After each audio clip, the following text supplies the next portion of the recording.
it is how we do what it does. Damn Cam coming to you from the damn truck with some damn talk. Today is 7-Eleven. Make sure you get a 7-Eleven Slurpee. I believe they are still free if you can find one, though here in the Isle of Big, I think there's only one or two. Now, today we have something interesting to bring up. If you have ever heard of AA, and no, we're not talking about those meetings that you might go to a couple times a week to keep the plug in the jug. We're talking about affirmative action. Affirmative action is essentially a government-funded mechanism that will, well, you know what? Let's just let Joy explain it. Who's Joy? Well, Joy Reid, not to be confused with Joy Behar. Joy Behar is the older white woman that is on The View, the primary propaganda machine for middle-aged moms nationwide. And Joy Reid is a political pundit, a panelist, a Harvard graduate, presumably, who, well, in this following clip, openly admits if it were not for affirmative action, she would not be where she is today. Let me just be clear. I got into Harvard only because of affirmative action. I went to a school no one had ever heard of in Denver, Colorado, in a small suburb. I didn't go to Exeter or Andover. I didn't have college test prep. I just happened to be really nerdy and smart and have really good grades and good SAT scores. But someone came to Denver, Colorado to look for me. A Harvard recruiter flew to Denver, and I met up with her at the Village Inn restaurant and did a pre-interview to get to pull me into Harvard. I was pulled in, and the schools like Harvard and Yale that I got into affirmatively. Yes. And it was literally not saying we're going to take an unqualified person and put them in Harvard. Yes. We're going to take a very qualified person who we would never know existed and put them in Harvard. That's how I got there. That's how Ketanji got there. That's how Justice Jackson, I should say. Justice Jackson got there. It's how Clarence Thomas. No. Here's the problem. Our rulers practice confusing us. You see, they handed us a foreign yardstick and told us to figure out how many inches the damn football field is. Well, guess what? If they're not using inches and they have a completely different metric system, our number, though completely factual, they can still attack the integrity of, for it doesn't add up to their number. What could be the problem? Listen, folks, supposedly there's a lot of people out there that think that we've lost 2 constitutional rights within the last year. Now, Damn Cam, here from the damn truck at Damn Talk, here to tell you that's absolutely not true. We have not lost the right to abortion, the right for a female to choose. We have not lost that constitutional right, because it was never a constitutional right to begin with. It was a decision made by the Supreme Court in the 70s at a time when the culture demanded it. And with the restructuring of the Supreme Court and altogether different time, the decision was reversed. It's not all that insane. Now, we're not saying we agree with it. We're not saying we disagree with it. What we are saying is, now we're hearing that affirmative action was a constitutional right? No, it's not. It never was. Affirmative action is essentially a way to legalize racism so that governing bodies can discriminate against minorities or groups of people based on their ethnicity in order to further propagate an equal playing field within further education. It is absolutely nonsensical. And for that reason, it is damn worthy. Damn Talk collection of misnews, diff views, the Daily Damn from the Culture Sphere and Politiverse, and the DJO, an episodic interview podcast with yours truly, Damn Cam, as we take on all sorts of interviewees, from the controversial to the downright wholesome, and everything in between. Of younger African-American women, or even Latino women, white women, it doesn't matter. Though we say African-American, for Joy herself is black. You have a bunch of younger women that think this woman looks like me, she lives where I live, and the only way she got to where she is by getting lucky, Somebody had to come and recruit her like she's playing softball for the college Mammoths, and a scout is presumably going to come by sometime during the year or sometime over the course of your stay here at our 4-year school. See, the entire mechanism itself is garbage. Not only does the intention, the problem that it's attempting to solve is trash itself. For what we see is Chinese and Asian minorities being vastly overlooked by predominantly African American and Spanish further education seekers. And what we're saying is we are literally seeing minorities being turned down to colleges based on the color of their skin. And we aren't talking about white folks perpetuating. We're talking about white folks actually getting perpetuated. You see, if you can look at 2 documents and they both look the same, credentials here, GPA there, you know, post studies here, extracurriculars there. Oh, this guy, well, he's from Harlem, and this guy over here is from New Mexico. Is the Harlem guy, is he black? Okay, we're gonna go with the Harlem guy. You see, and what's happening is white people and Asians essentially are being targeted. This is not good. You know, even if the problem was we have too much of one race getting into college, if that was the presumed issue, the way to go about solving it wouldn't be, okay, we're going to target certain groups and make the criteria that they have to go through to get accepted different standards. Doesn't make sense. The words of Brother Ali, first break the rules, then break the rulers. You see, at Damn Talk, essentially we know the privatization of the internet is looming. We saw January 6th in real time. We saw 9/11 in real time, and that gave birth to the Patriot Act, which ultimately can be redrafted and solidified into a Patriot Act 2.0, 2.3, 2.4, what have you. And it will be based entirely within the cybersphere. Digital content policing. North Korea right now, and as of always, does not allow their citizens to access the internet the same way as, say, South Korea, their neighbors, literally right next door. All internet websites in North Korea go through a central database. Now, that central database is located in Kim Jong-un's pantry closet. That's right.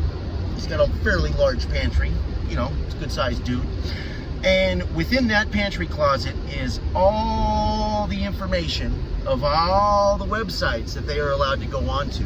Now, one would think this must be quite the operation, and although his pantry is humongous, there are literally only a handful of websites that have been approved.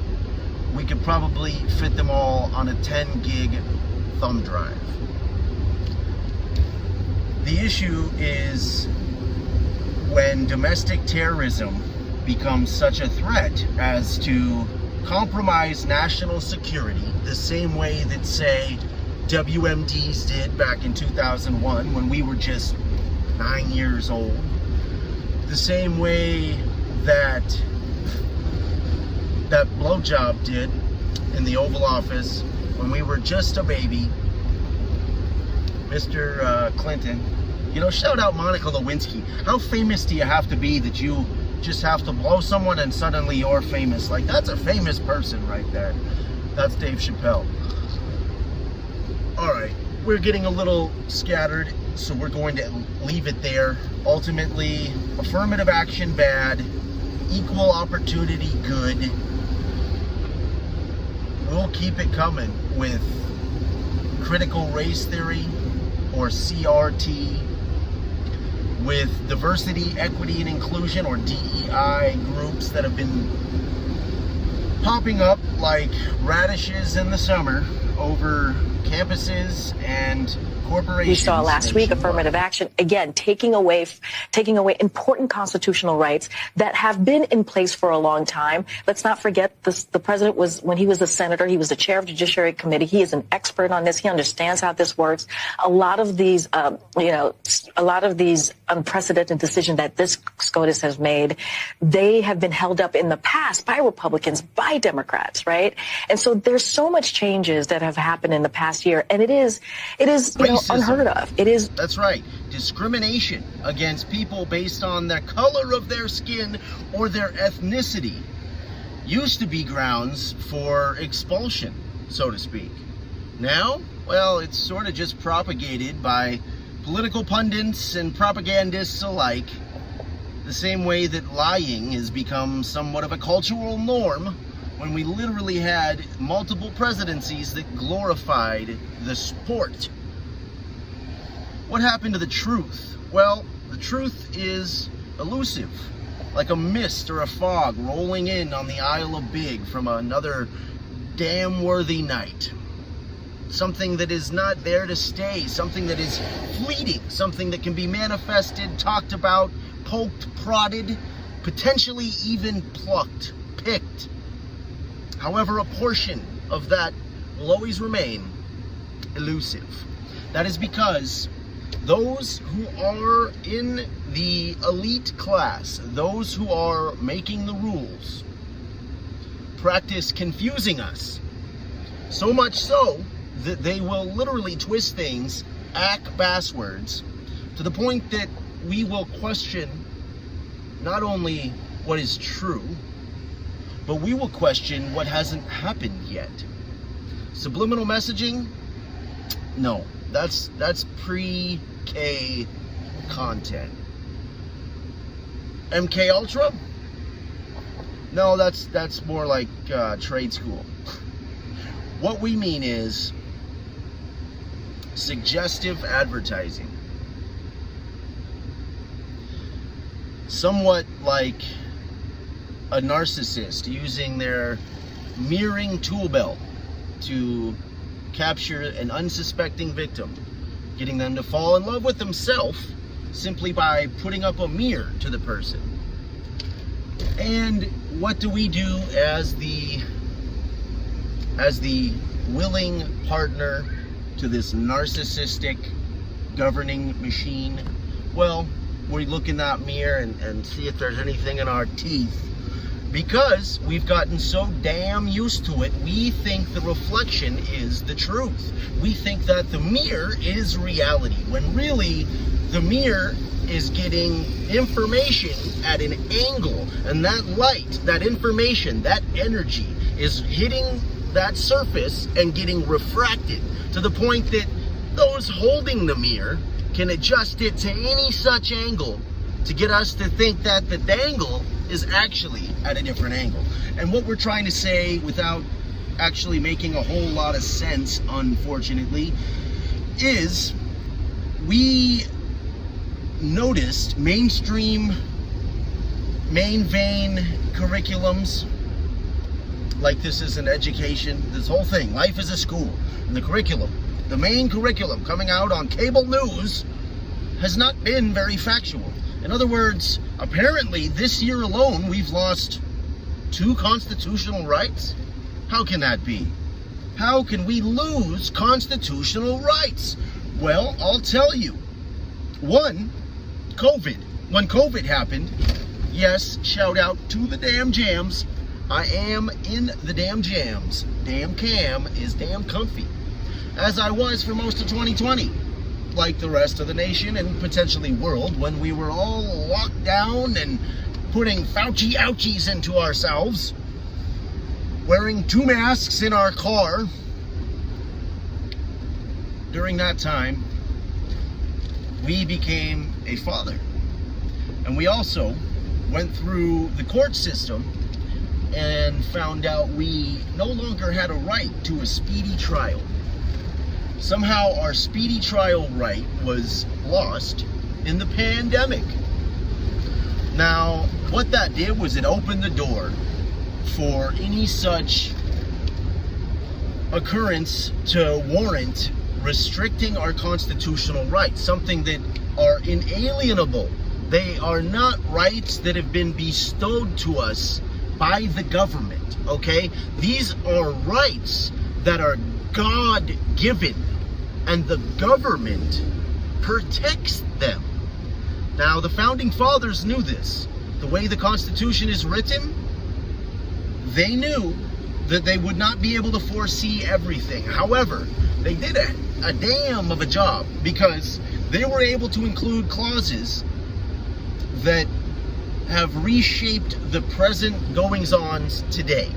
And what we mean is abortion, 1970s, Roe versus Wade. I don't think anybody 50 years later thought that that was going to be overturned. There we are. And suddenly we're hearing feminists, pro and anti-abortionists alike, touting that the Supreme Court, a superior conservative body, is threatening all the progress we've made in the last 50 years. Now, we even heard Joy, that we mentioned earlier. What a lovely woman. So joyous, right? Now, Joy and Whoopi were telling Clarence Thomas he better look out, because next they'll be coming for his wife, who isn't black like him. Like they're really going to start taking away what? Like, it's not even taking away anything. Like we said, it's God-given.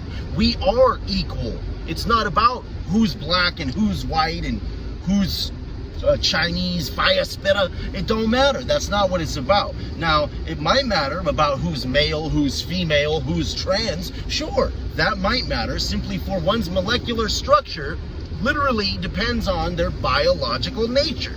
And to just dismiss that as if it was opinionated is mind-baffling, honestly, and we believe it really is symptomatic of a culture that is now glorified lying and lost respect for the truth. We've always searched for universal truths, things that are true unobjectively, not opinion-oriented, more of a philosophical observation, experiential and experimental. We feel that to know the truth and lie anyway is maybe the worst offense there is. For how could it even be on the same level of egregiousness to not know the truth and lie? It doesn't. Now, you can lie without knowing that you're lying. For how else could we lie to ourselves? Now, we've critically analyzed this and realized we're getting off on a bit of a damn tangent, a damned, if you will, in the hopes of limiting this to not another robe rant, for we are not even in our robe. Shout out the robe rant, baby, triple R. That's where we potentially engage our schizophrenic side, so the doctors say, and we attempt to get manic and discuss the inner workings of our brainwaves. What makes damn Cam tick? What makes damn Cam turn on the damn cam? Well, I'll tell you, speaking of mirrors, all we do here at Damn Talk is simply tell you what you already know. You may have learned a few things along the way from yours truly that you may not have otherwise been privy to. However, the information that I'm relaying here, we are simply just regurgitating from all the sources of information with which we fill our proverbial bucket. We don't like to fill our bucket from only one source. We like to take that sucker around different taps, turning them on, different temperatures, and we end up with this bucket of knowledge. We end up with a bucket of essentially opinion and fact, and we need to sift through, take what we feel resonates with us and leave the rest. We're getting much better at that over the years. We still have a tendency to get caught on a damn tangent every now and again, something like this one. However, we will not stop until we have generated the necessary dialectic entourage that can tackle these subjects. And what we mean is, until we have constructed a group of like-minded or different-minded folks, but like-driven. You see, we don't have to have the same philosophies, but we need to have the same rulers. And I don't mean our government, I'm talking the same yardstick, folks. If we're holding up different yardsticks, well then yes, your 3 feet may not be my 3 feet. The government likes to use meters, yards, inches, centimeters, metric, foreign, standard, international. What the damn am I talking about? We're gonna leave it right there. Damn Talk, DJO, don't just obey. Locals.com, the alternative to all the overlord social media nonsense that's going on right now. Although you can also find us within that social media nonsense and in the metaverse.